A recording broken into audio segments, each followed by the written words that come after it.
Ya kan? Nak sabah hukum Tuhan bukoi mai. Olehnya lam di Tuhan bukoi mai nyo nak kirim siro Nabi bukoi mai gecin. Ya, di Nabi nyo na sunnah hadraw ke, sunnah bukoi mai.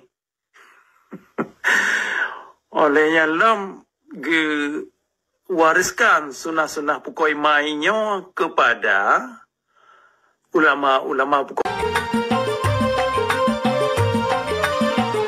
Assalamualaikum warahmatullahi wabarakatuh. Ini orang memang sangat haram jadah lah, gitu kira-kira.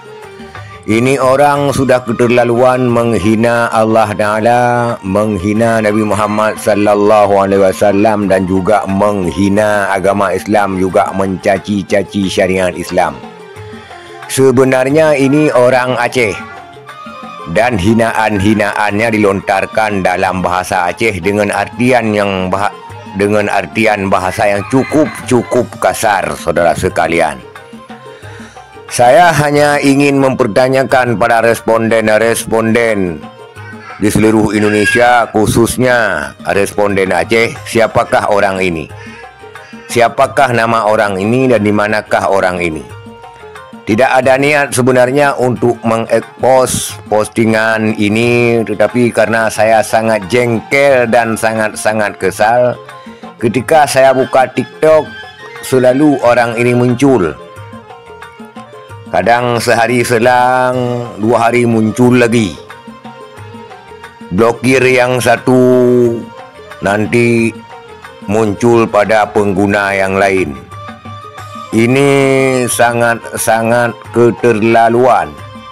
Dan apabila memang ada di Aceh, ini sudah halal dipenggal darahnya, walaupun memang ini negara hukum. Begitu saudara sekalian, kira-kira begitu halal. Tetapi karena ini negara hukum, ya harus dengan konsep hukum yang ada. Saya ingin mempertanyakan sekali lagi, khususnya kepada responden Aceh, siapakah orang ini, asal manakah orang ini, dan di mana sekarang berada. Ini sungguh sangat keterlaluan. Saya sungguh sangat jengkel ketika muncul di TikTok. Sudah 3 orang saya blokir, tetapi muncul lagi di postingan yang lain. Saudara sekalian, ini orang memang sebenarnya kalau ada di Indonesia harus segera ditangkap dan tidak bisa dibiarkan berkeliaran lagi selama dia tidak memperbaiki diri dan tidak bertobat. Saudara sekalian, itulah cara-cara orang sekarang ini.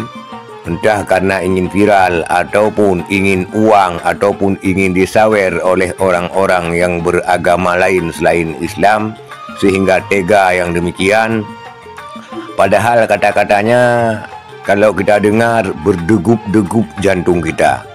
Itulah saudara sekalian realita zaman akhir sekarang ini. Banyak dajjal-dajjal yang bermunculan. Saudara sekalian, mohon sekali lagi responden, siapa dia dan di mana dia dan asal dari mana dia. Itulah saudara sekalian sepintas. Billahi taufik wal hidayah.